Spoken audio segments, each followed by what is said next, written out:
If you've been struggling with low energy, and I don't mean like, oh, you're just tired after, a busy weekend.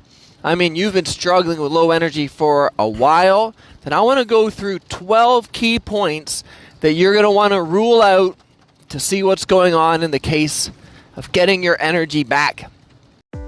Introducing the Paramena Bliss Podcast, a show dedicated to unraveling the mysteries of achieving optimal health naturally as you transition into perimenopause and menopause. Get ready to join your host, Dr. Seth Yates, an experienced naturopathic doctor, acupuncturist, and kinesiologist, as he shares his wealth of knowledge acquired from over 40,000 patient visits and 15 years in working with perimenopausal females.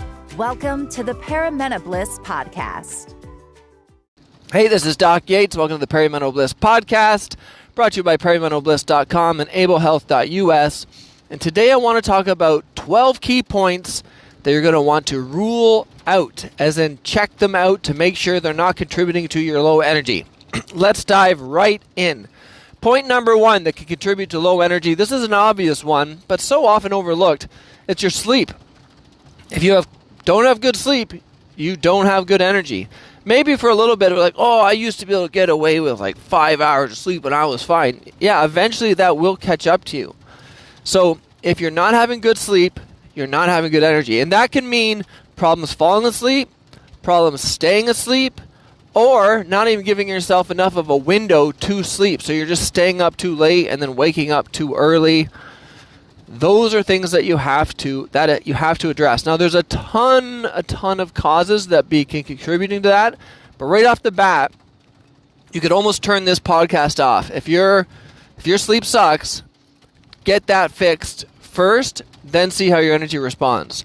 The second point is exercise. Exercise is one of those things, yes, if you overdo it, it will make you more tired.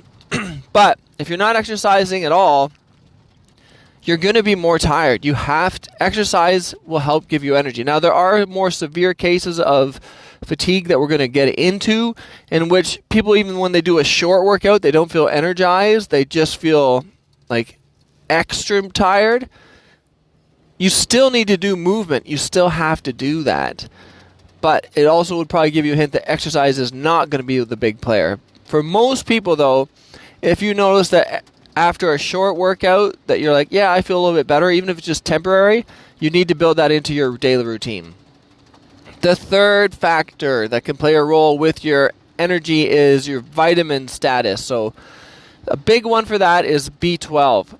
I do a lot of B12 shots in the office, and I find that when you start those going, people's energy comes way up. You don't need to do expensive IVs. It's just a quick shot in the arm, and you notice the difference generally within 24 hours. So even if a lot of times I find when it comes to B12 is that I check someone's blood work, and they're like, no, the blood work's fine. So you would assume that B12 would have no benefit for them. But yeah, you give them a B12 shot and they feel better. Some people, they just need more. Some people need more vitamins. The ranges for vitamins too, like you have to keep in mind that when you're testing vitamins, you are testing the levels in the blood cells and the serum. But your body stores vitamins in your muscles and liver and all over through your tissues. And it has a tendency to maintain the blood levels. So even though the blood levels are maintained, you may be deficient everywhere else, and you just need a lot more to bring your levels up. The fourth one is not a vitamin, technically it's a mineral, but iron. Low iron is a very common one, especially for females.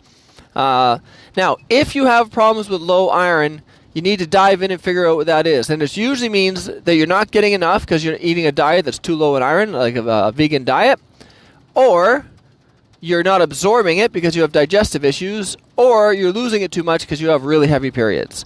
So if any of those factors are going on and you have low iron, we've got to get to the bottom of that.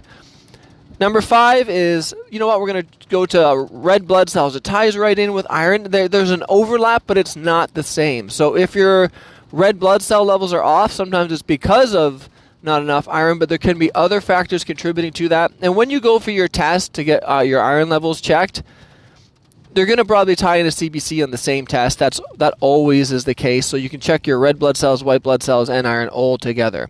So number 6 then is thyroid.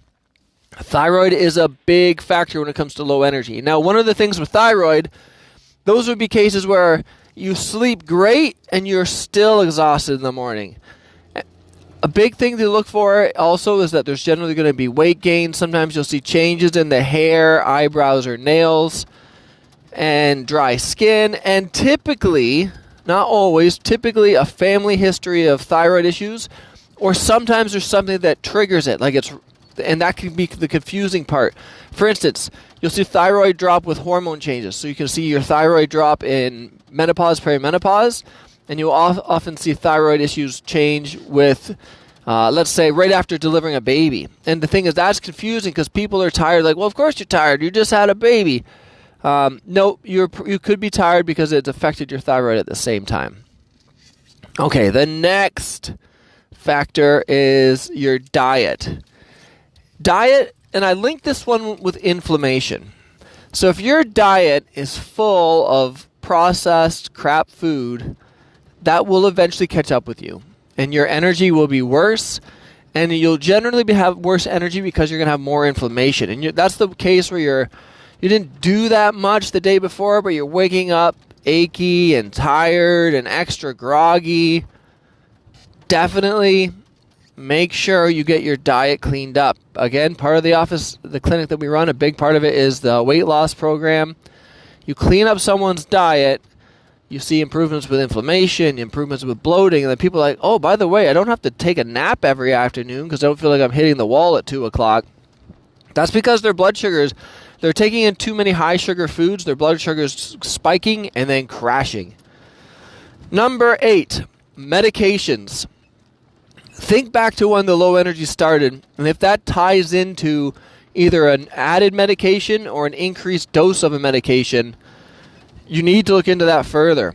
Some examples, a lot of antidepressants can make people tired. Sometimes sleep medications, people take it for sleep and then it makes them groggy in the morning. Cholesterol medications have a tendency to make people really tired.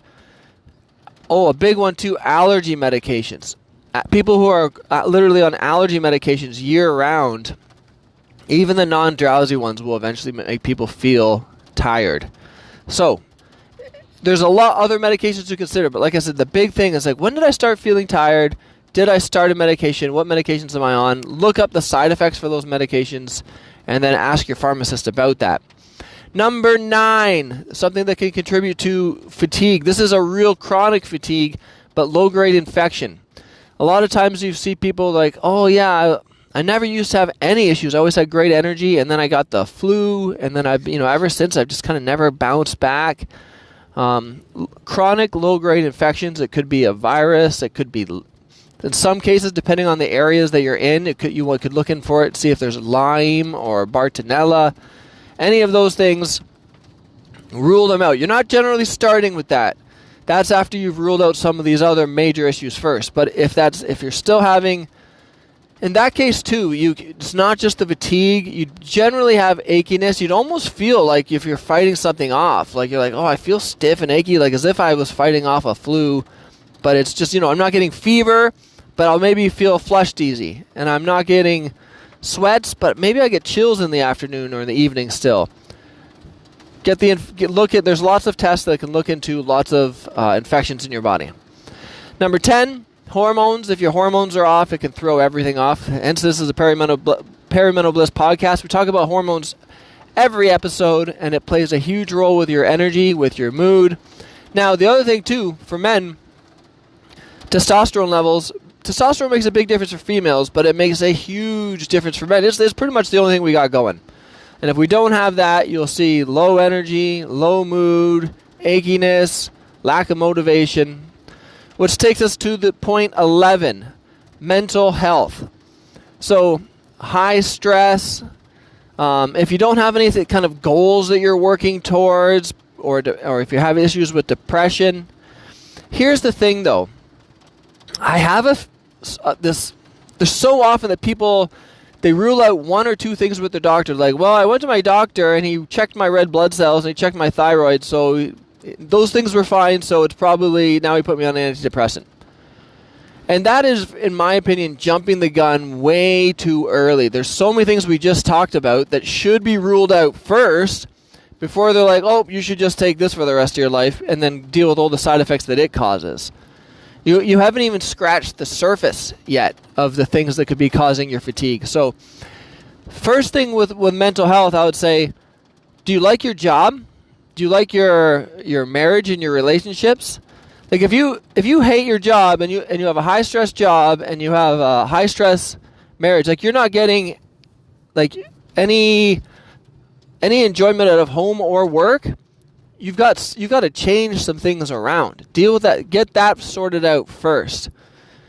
Then if you've ruled out all of these other points we're going to go through, then it makes sense to be like, okay, yeah, now maybe I should look more into this. But chances are, there's a really good chance it's not some neurochemical imbalance. It's some other imbalance that you haven't looked at yet. All right, lastly, the adrenals. The adrenals play a big role. Now, this ties in with stress as well, but if you've been under stress for a long time, if you haven't been sleeping for a long time, a lot of times people are like, well, I don't get it. I've been sleeping better lately, and my stress isn't that bad, but now I'm just exhausted. That's when the adrenals, they are working hard when you're under stress. And just because the stress goes away doesn't mean that the adrenals instantly bounce back. Like if you took someone and you just worked them harder and harder and harder and harder, and then you said, oh, take a day off, and then they're like exhausted. Like, well, why are you so exhausted? This is your day off. That's what you're expecting from your adrenal glands. So you need to use things to help support your adrenals. Now, the big thing for adrenals, a lot of those factors we already talked about, getting good sleep, getting some exercise, getting all your vitamins, but there's herbal formulas you can use. And in Chinese, we call them energy tonics. In Chinese medicine, they call them qi tonics. A lot of those are adrenal herbs. They can help with build up your energy and help it so your body can handle the stress. Things like Siberian ginsengs, ashwagandhas, rhodiolas, regular ginsengs. These are all things to help with your adrenal glands. And you can start with these while you're working on the process of improving your fatigue along the way. So those are 12 factors that I'm always looking into for clients when they have concerns of low fatigue. And in the back of my mind, I'm kind of checking those off as I'm questioning them in the office.